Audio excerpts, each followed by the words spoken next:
Olá, aqui está um resumo sobre as mudanças no sistema de classificação da produção de artigos da ficha 2528 da área Plur D. As mudanças atendem às diretrizes comuns estabelecidas pela CAPES. O documento estará disponível na descrição deste vídeo. A grande mudança é que não será mais usado o Qualys. E agora, como saber onde publicar os artigos para uma boa avaliação dos programas? Antes de mais nada, o Qualys surgiu na década de 90 para ajudar no processo de avaliação da pós-graduação. O objetivo era qualificar a produção para evitar uma mera contagem do volume de artigos.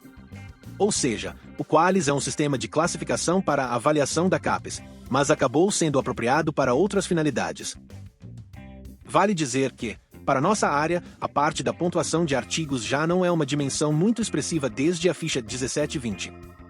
Essa pontuação diz respeito ao item 2.4.1 da ficha e ela corresponde a apenas 15% do peso do quesito 2, formação.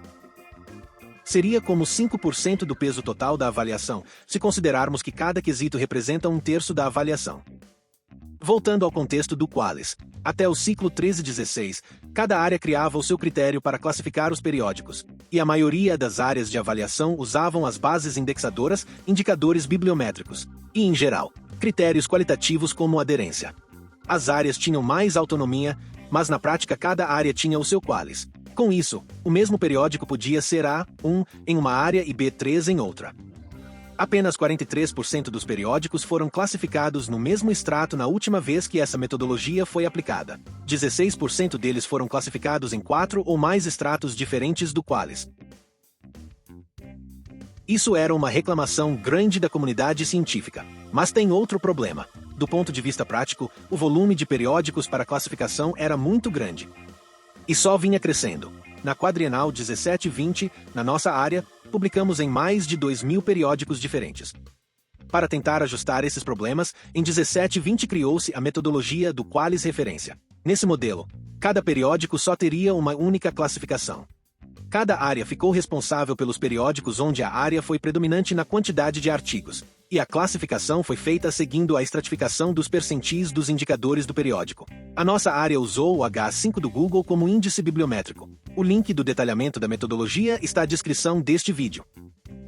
A nossa área ficou responsável por classificar cerca de 180 periódicos. Isso ocorreu ao longo de alguns meses, considerando o levantamento dos H5, a organização, verificação das duplicações, análise de aderência e práticas editoriais, entre outras. Mas é importante ressaltar que de todos os periódicos onde a área publicou, mais de 90% não foram classificados pela nossa área. Os programas da área publicaram em mais de 2.000 periódicos classificados por outras áreas. Inclusive, periódicos relevantes e vinculados a associações e programas da nossa área foram classificados por outras áreas. Então, para que serve o Qualys? O Qualys foi criado para classificar a produção de artigos dos programas de um intervalo passado de avaliação. A despeito disso, o Qualys teve muitos usos indiretos sobre os quais a sua proposta metodológica não era adequada. Por exemplo, a pontuação de currículos em concursos públicos ou a progressão de carreira, mas principalmente, para escolher o melhor periódico para publicar seu artigo. Como ele foi criado para avaliação de um quadriênio passado, sua análise era sobre o perfil do periódico naquele período.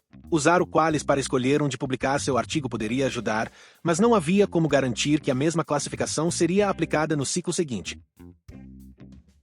Essa classificação poderia mudar completamente se o periódico mudasse suas práticas editoriais nesse ínterim ou, mais ainda, se no quadriênio seguinte ele passasse a ser classificado por outra área. De certa forma, seria como jogar na loteria usando os números de um bilhete que foi premiado no passado.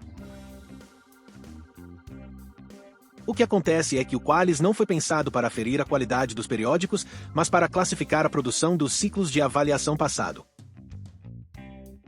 Mas estava todo mundo acostumado e estava funcionando bem assim. Por que mudar?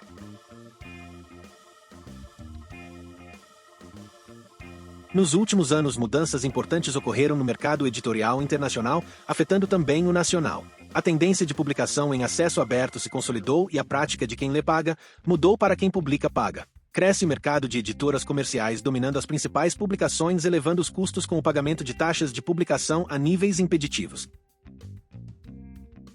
Assim, as desigualdades sociais e regionais se amplificam e, no fim, voltamos ao contexto de contar o volume de produções e diferenciar pouco a qualidade.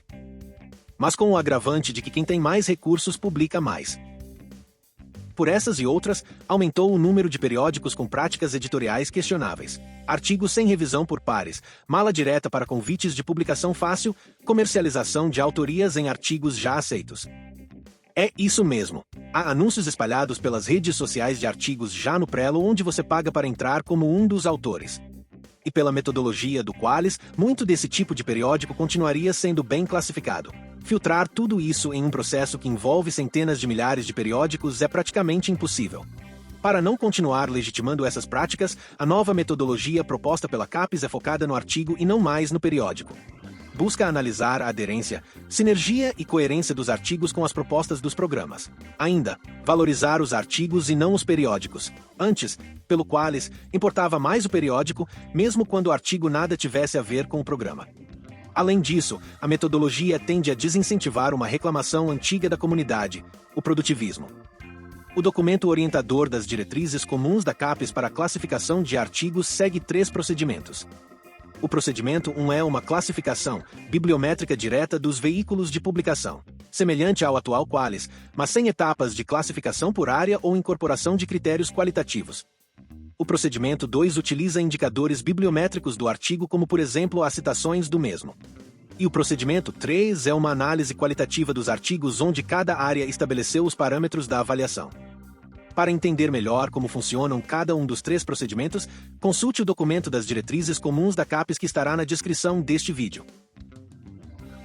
Cada uma das 50 áreas de avaliação usará um ou uma combinação de mais de um procedimento. Desta forma, não haverá uma lista de classificação dos periódicos unificada ou por área no final da avaliação.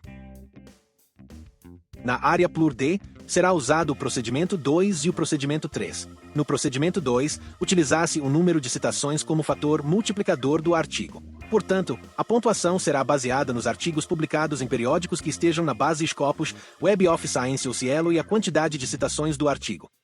Por exemplo, se o artigo está em um periódico na Scopus, ele pontua 1. E se ele teve 2 citações até o momento da avaliação quadrienal, ele pontuará com 2. Se o artigo está em um periódico na Cielo e teve 7 citações, o fator de multiplicação no máximo é 5. Então, o artigo pontuará 5. Ao final, soma-se todos os pontos e divide-se pela média de docentes permanentes do quadriênio. Esse indicador terá o peso mais baixo do quesito 2, 6%. Como vimos, a avaliação da produção quantitativa pontuada pelos fatores de multiplicação do Qualys no ciclo passado era de 15%. Aqui, e em outros indicadores quantitativos, teremos uma política para promover equidade de gênero. Docentes permanentes mulheres de até 49 anos não contam no denominador dos indicadores até o limite de 50% do corpo docente permanente. O procedimento 3 é uma avaliação qualitativa dos artigos que o programa destacar. O programa deverá destacar um conjunto de artigos de acordo com o número total de docentes permanentes do programa. Serão indicados uma vez e meia o número médio de docentes permanentes do programa no quadriênio. Com peso de 6%, a análise leva em consideração a contribuição para o avanço do conhecimento, alcance e impacto, aderência da produção aos projetos de pesquisa do programa e envolvimento de discentes e egressos. Se na ficha passada a produção pontuada pelo Qualys era de 15% do quesito 2, agora os 2 procedimentos somam 12%. Ou seja, os artigos agora pesam menos na ficha. Outra coisa, não importa tanto onde o artigo foi publicado. Mesmo que o artigo destacado tenha sido em um periódico não indexado em bases e com fator de impacto baixo, o artigo será avaliado pelas suas características e não a do periódico. Mas por que não classificar tudo? Como vimos, os programas da área publicaram em mais de 2.500 periódicos diferentes. Para fazer a classificação, a área teria que levantar o H5 de todos estes periódicos. Dá para fazer? Claro que sim. Mas o custo é alto para apenas 6% do peso do quesito. Considerando que são 3 quesitos, esse trabalho de meses atribuiria apenas 2% do peso da avaliação como um todo. A prioridade é deixar mais tempo para as comissões avaliarem os artigos qualitativamente. Além disso, reduzindo o peso do produtivismo, o melhor é ter uma produção menor e aderente do que uma produção grande e dispersa só para atingir métricas.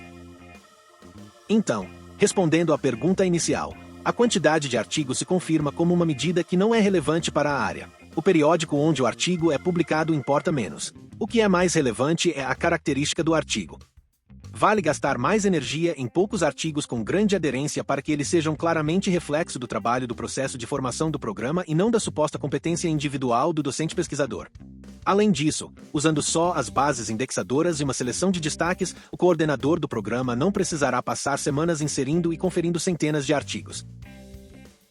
Afinal, isso tudo se alinha ao fato de que a avaliação é do programa enquanto conjunto e no seu papel de formar recursos humanos qualificados. Não se trata de avaliar a produção individual dos docentes, mas como a produção se vincula com o programa. É isso. Um breve resumo sobre as mudanças no processo de classificação de artigos na ficha de avaliação da área PLUR-D. Tentamos aqui trazer contexto, mas também justificativas substantivas, metodológicas e operacionais para compreender o porquê das mudanças. Vale ressaltar que essa mudança foi aprovada no Conselho Técnico Científico da Educação Superior da CAP somente um ano após o seminário de meio termo. E, por isso, não estiveram presentes naquele momento para o debate com os coordenadores e coordenadoras de programas. Este vídeo complementa um outro vídeo produzido pela coordenação da área PLUR-D que traz um resumo da ficha de um modo geral. Mas consideramos que era importante esclarecer estes pontos, pois é uma mudança metodológica do processo de avaliação que tem criado muita dúvida. Os documentos e arquivos mencionados neste vídeo, bem como o vídeo explicativo da ficha 2528 estarão com seus respectivos links na descrição deste vídeo. Muito obrigado e até breve!